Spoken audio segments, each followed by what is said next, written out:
Why do people struggle with maintaining their willpower?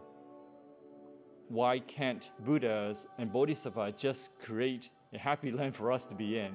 And why is it so difficult? We need to understand the difference between willpower and karmic power, or karmic forces. So what is willpower? What is vow power? Willpower is initiated by ourselves, self-motivation, whereas karmic momentum or karmic force is restrictions. It's an obligation to do something. You know that you are under karmic forces when you have grudges and you don't want to do certain things, but you have to. You're being pushed to do something that you don't want to. You feel obligated, so that's karma. Willpower is freedom, it's liberation, it's your own choice that you get to decide to do what you want to do. Of course, the ultimate freedom here is to achieve liberation from the cycle of life and death. And the Buddha has achieved complete spiritual freedom. When I say spiritual freedom from the cycle of life and death, I don't mean escape to some paradise and to be away from all the troubles, but really to be without fear, without restrictions, without afflictions, anywhere that we want to be. So that is freedom. It's not to be in a certain place hoping that you feel free, but to be anywhere free and without fear. So why do we have karmic forces that keep us within the realm of reincarnation? The primary reason for reincarnation is because there is attachment to the ego. And it's not easy to detect where that ego is because it's just invisible to us. That's why it's so difficult to see it, to overcome it, because you don't know where it resides. In fact, it resides everywhere for us. The ego is hidden in our unskillful deeds. It's hidden in our skillful deeds. It's hidden in our enjoyment, our suffering, our wandering thoughts, and even within our meditative bliss, in the absence of thought. For example, in our unskillful deeds, that's easy to be seen, right? The jealousy, anger, there is egoistic drive, and so it's hidden in there. Our ego is also behind our skillful deeds as well. And that is when we make contributions, when we help others, there is a hidden wish for fame, fortune, and position of power. And we're hoping to reap the karmic rewards. And enjoyment, of course, this egoistic satisfaction, right? Carefree indulgence. There is an egoistic drive hidden behind that enjoyment.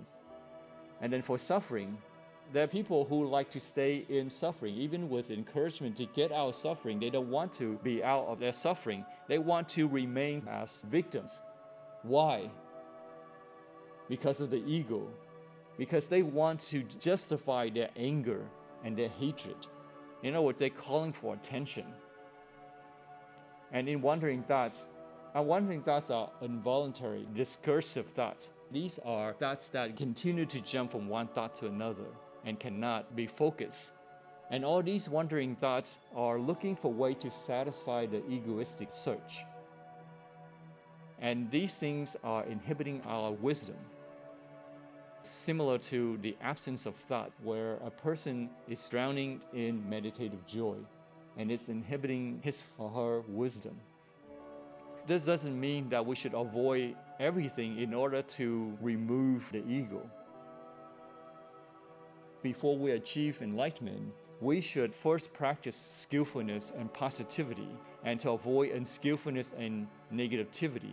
So even though there is the ego that's hidden in our skillful deeds, our enjoyment, and the absence of thought, and the meditative joy, but doesn't mean we should avoid them. We should try to master our skillful deeds.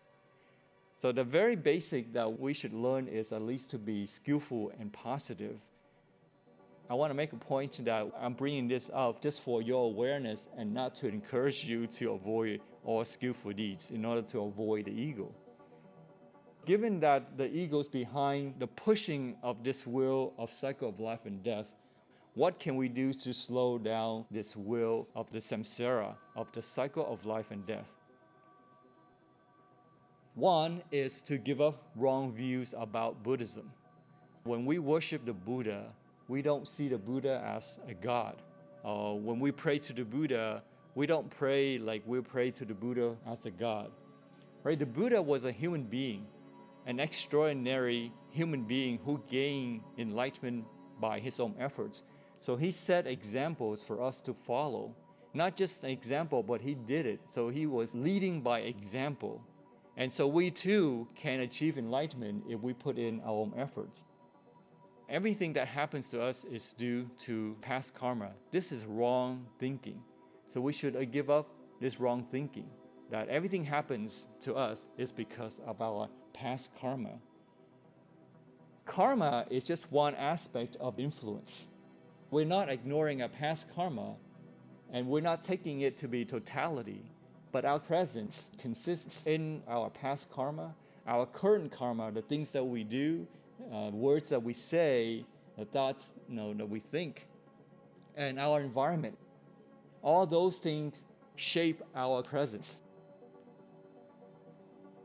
And the second thing that we can do to slow down this wheel of life and death is to live with awareness through our conscious efforts to grow and to develop our individuality.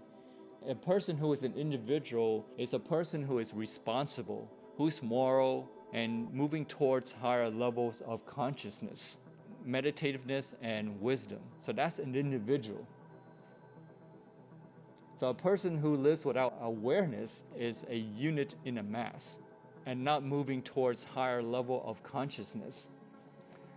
In living with awareness, we should avoid being egoistical and emotionally reactive. Right? We're living according to our innate nature of greed, anger, and delusion without any kind of willpower.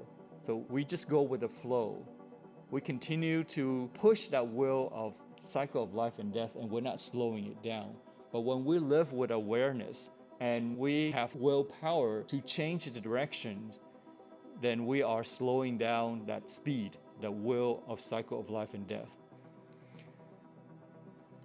The third that we can do to slow down this wheel of cycle of life and death is to develop positivity and to provide a fertile ground for the seed of the vow to grow. For example, we can develop metta, loving kindness towards ourselves, towards others. And dana is giving for the sake of Buddhist movement to help it grow strong, to help others benefit from this Buddhist movement. So when we live with awareness and we're practicing the Dharma, we are part of that Buddhist movement. And next is to practice contentment. That is not being discontented, but working to improve your own conditions at the same time, not wasting mental energy on being discontented. Right? There are people who just focus on the negativity, on what they don't have, and not appreciative of what they have. By doing that, they are not being contented. Next is to study the Dharma. The Dharma can help us to gain understanding to slow down the wheel of cycle of life and death. It's important that we understand what we're learning, the principles, the Dharma that we learn, because if we don't study, we don't understand. And studying the Dharma as much as we can help us to understand the principles and to have that clarity of the mind and to overcome doubts. All these things are helping us to prepare the seed of vow for rebirth in Sukhavati. Because the seeds that we put in, unless we have proper preparation, it may not come to fruition. So that means that we should cultivate good roots, merits, virtues, and mindfulness of the Buddha's virtues to achieve liberation from the cycle of life and death.